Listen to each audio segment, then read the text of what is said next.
Hello there, my name is Brad Olson. I'm the head Jesus follower at Loveland United Methodist Church, coming to you with this Thursday, September 10th edition of a video series we call Alone Together, where we're sharing helpful hints of how to stay connected during a disconnected time.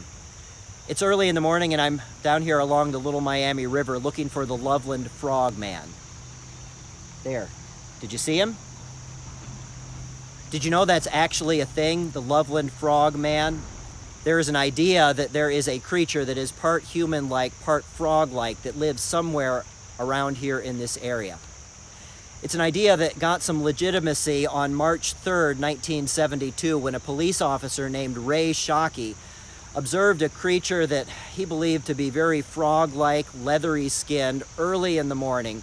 They got up on its hind feet, stood about 4 feet high, jumped over the guardrail, and into the area around the river.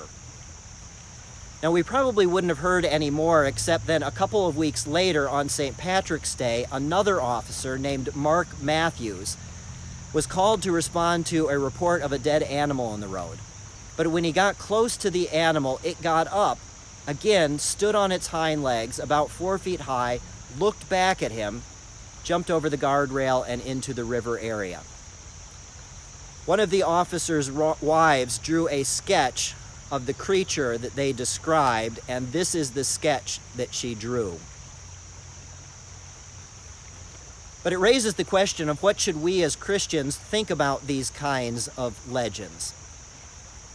In the early 1990s, I had an opportunity to spend some time with Bishop Sundo Kim at his church in South Korea. At the time, he had about 100,000 members. He was averaging about 50,000 on a Sunday, and he might say something like, "It's not for us to understand all the mysteries of God." I think what he meant by that is we ought to ask ourselves the question of, do these legends inspire in us a fear or a sense of wonder? And to remember that we won't ever be able to understand all there is to know about the universe, much less about God.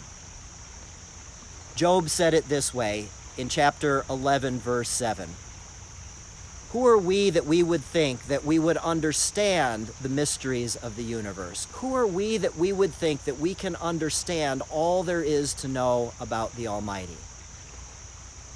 If you're looking for some things to wonder about, you might also wonder about why these creatures are always men, why we don't have a legend about the Loveland Frog woman. It seems like there ought to be a Loveland Frog woman if there's a Loveland Frog man.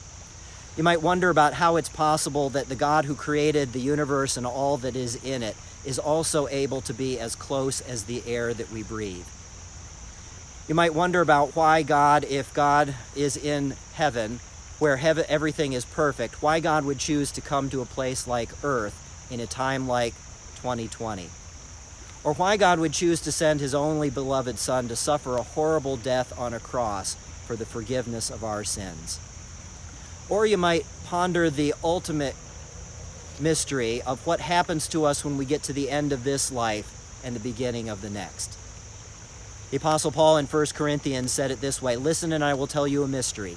We will not all die, but we will all be changed. This perishable body will put on an imperishable one.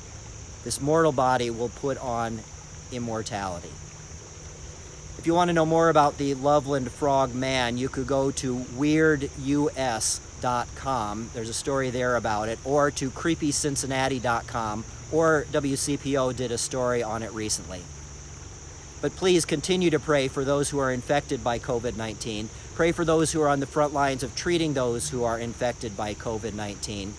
Pray for those who are going back to schools and universities these days. Pray for those who are feeling isolated and alone. Pray for those who are struggling with trying to get back to more of a sense of normal. Stay safe and be well. God bless.